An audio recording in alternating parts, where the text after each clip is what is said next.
They never taught us how to age, did they? They taught us how to work, to sacrifice, to stay strong. But no one ever spoke about what happens when desire lingers, long after the world says, you should have outgrown it. You see, after 60, most men quietly battle changes they never prepared for, in their body, mind, and confidence. And here's the truth no one dared to say. Masturbation, done right, can be one of the most powerful tools to preserve your health, your hormones, and even your happiness. After 30 years of caring for men like you, I've discovered 7 secrets that could change how you experience the next decade of your life. And today I will share them with you, without shame, without judgment. Because it's never too late to reclaim your vitality. Let's begin. Let me ask you something. What if the most significant danger after 60 isn't what you're doing, but what you've stopped doing? Many men quietly give up parts of themselves they once cherished, not because they want to, but because they think they're supposed to. Touch becomes taboo, desire feels foolish, and slowly, piece by piece, vitality slips away. But science tells a different story. Your body even now still responds. Your mind still craves connection. And with simple intentional choices, you can awaken systems that time tried to silence. Today, we'll break those myths, one truth at a time. It doesn't happen overnight, but one day you notice something feels missing. Let me introduce you to Walter, a 67-year-old retired school principal from Indiana. Walter came into my office one afternoon, his voice low and hesitant. "Doctor, I can still do it, but it doesn't feel like it used to." He wasn't talking about intercourse.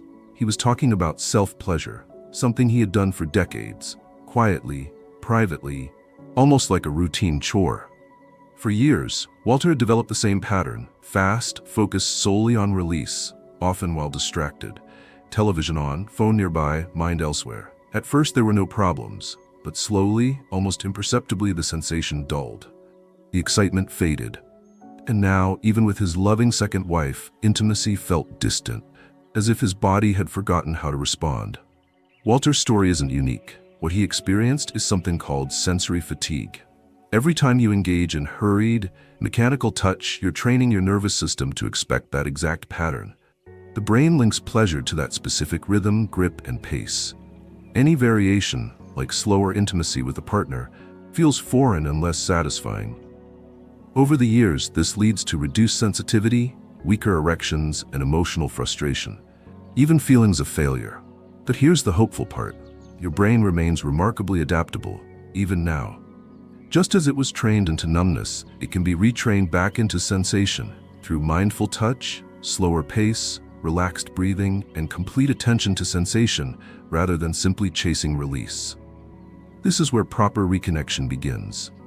As we move forward, you'll see that this isn't only about sensation, it's about protecting your entire system, starting with one organ that quietly suffers when left neglected, your prostate. Let's explore that next. Most men think stopping is harmless, but silence inside your body can create its own kind of pressure. Let me share the story of Samuel, a 70-year-old retired insurance agent from Virginia. After losing his wife, Samuel simply stopped. No intimacy, no self-pleasure. Years went by, quietly, uneventfully, until minor problems appeared. He started waking up 3 to 4 times a night to urinate. His pelvis had a constant heaviness deep, a dull ache he couldn't quite explain. At first, he blamed age, but when the symptoms grew worse, he finally sat across from me, worried. "Doc, I just thought I was too old for that part of my life." What Samuel didn't know, what most men don't know, is that the prostate never really stops working. Even when sexual activity ceases, your prostate continues to produce fluid. When that fluid isn't released regularly, it starts to accumulate, leading to a condition called prostatic congestion. This isn't just about mild discomfort. That buildup can trigger chronic inflammation inside the gland, contributing to urinary problems, pelvic pressure, and even pain during urination or ejaculation. However, what is more concerning is what research has uncovered. Long-term prostate inflammation has been linked to an increased risk of more serious conditions, including prostate cancer. An extensive Harvard study tracking nearly 30,000 men found that those who ejaculated at least 21 times per month had a significantly lower risk of developing prostate cancer. Now, this isn't about chasing numbers or performance. It's about maintaining your system, clearing out old fluid, and reducing internal inflammation. Samuel began a simple, gentle routine of mindful self-pleasure, not driven by lust, but by care. Within months, his symptoms eased, his sleep improved, and most importantly, he felt reconnected to a part of himself he thought was long gone. Next, we'll explore an even deeper layer: how decades of shame can silently steal both your health and your happiness. Let's continue. Sometimes the heaviest burden a man carries isn't his age. It's the silence he's lived with for decades. I remember sitting across from Edward, a 72-year-old retired pastor from Georgia. His eyes were kind but distant, like part of him had quietly shut down long ago. "Doctor," he whispered, "I haven't, in over 20 years. I always thought it was wrong to continue after a certain age." Edward wasn't alone in this belief. Many men his age grew up with heavy messages: self-touch is sinful, desire is shameful. Real men grow out of it. But here's the truth few dare to say. Shame is not harmless. Shame rewires your body just as surely as your habits do. When a man disconnects from his own body for years, not by choice but by guilt, powerful biological shifts take place. Cortisol, the stress hormone, rises. Dopamine, the pleasure and motivation chemical, drops. Oxytocin, the hormone of bonding and emotional well-being, dwindles. Sleep suffers. Mood darkens. Anxiety grows. In Edward's case, decades of silent repression led to emotional numbness. He no longer laughed easily. His blood pressure crept higher. He struggled with focus and simple joy, not because his heart was weak, but because his spirit was slowly starving. And here's what science confirms. Chronic shame is a risk factor for depression, cardiovascular disease, and even cognitive decline. But Edward's healing didn't begin with pills. It started with something far simpler: permission. With gentle guidance, he began to reconnect, not in lust or desperation, but with kindness toward his own body. Slowly, his spark returned. His laughter softened the room again. His mind felt lighter. You see, shame isolates, and isolation kills far more than desire. It weakens life itself. In the next part, we'll explore how even your hormones, especially testosterone, respond to this disconnection, and how you can turn the tide.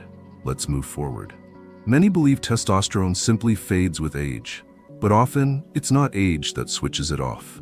It's neglect. When I first met Harold, a 69-year-old retired firefighter from Arizona, I could see the weight he carried. Not physically, but in his posture, his voice, his energy. "Doc," he sighed, "I just don't feel like myself anymore. I've lost my edge." Harold assumed it was simply age catching up. But when we checked his labs, his testosterone had plummeted, far lower than where it should be, even for his age. What Harold didn't realize, and what many men never hear, is that testosterone isn't only governed by the calendar. It listens to how you live. When sexual energy is ignored, when intimacy, even with oneself, is suppressed for years, your brain receives a message: he doesn't need this anymore. The body, always efficient, begins to scale back production. Luteinizing hormone drops, the signal that tells your testes to make testosterone. Muscle mass begins to shrink, belly fat accumulates, sleep becomes fragmented, motivation fades. It's not simply aging, it's the body adapting to the lack of engagement. But here's the powerful truth. Testosterone can be reawakened, not through risky supplements or expensive therapies, but through simple reconnection with your body. When Harold gently reintroduced mindful self-touch into his routine, without pressure, without guilt, something remarkable happened. Within months, his energy returned. His posture straightened, his laughter grew louder. And yes, his testosterone levels rose naturally. The body responds to attention. When you remind it that life is still vibrant, it often answers. But as we'll see next, there's an even more vulnerable system quietly shutting down when men disengage. One that affects not just desire, but your very ability to perform, your vascular health. Let's explore. You wouldn't stop exercising your legs just because you stopped running. So why stop exercising your most vital muscle system? When I first met Raymond, a 71-year-old retired carpenter from North Carolina, he wasn't embarrassed, just resigned. "Doc, I haven't had an erection in almost 5 years. My wife passed. I don't have a partner anymore, so what's the point?" Raymond, like many men his age, believed erections only mattered if sex was involved. But what he didn't realize is that erections aren't just about intimacy, they're about health. You see, your penis is more than a reproductive organ. It's a finely tuned system of vascular health, smooth muscle integrity, and nitric oxide balance. And like any other system in your body, when you stop using it, it begins to weaken. Without regular erections, even nocturnal ones, this happens. Smooth muscle tissue atrophies, blood vessels lose flexibility, oxygen flow diminishes, scar tissue forms a process called fibrosis. Nitric oxide production drops, making it harder to achieve natural engorgement. Over time, the system doesn't just pause, it shuts down. When many men realize they want that part of their life back, the physical infrastructure is weakened. The sad truth? Much of it was preventable, not by chasing sex, but by simply maintaining blood flow through regular healthy arousal. When Raymond learned this, he began gentle daily routines, not for pleasure alone, but as vascular exercise. Within months, morning erections returned. His confidence grew. He stood taller, not because of what happened in the bedroom, but because his body responded to being cared for again. Erections, my friend, aren't just about youth. They're about circulation, your very lifeline. But there's still one modern trap many seniors fall into, often unknowingly, one that hijacks the brain itself: pornography. Let's talk about that next. Sometimes, what feels like a simple escape is quietly rewiring your brain. I once met Leonard, a 68-year-old retired engineer from Oregon. After years of loneliness following his divorce, Leonard turned to something many men his age quietly do: online pornography. "Doc," he confessed, "it's not that I'm addicted, it's just one of the few ways I still feel something." But over time, Leonard noticed something unsettling.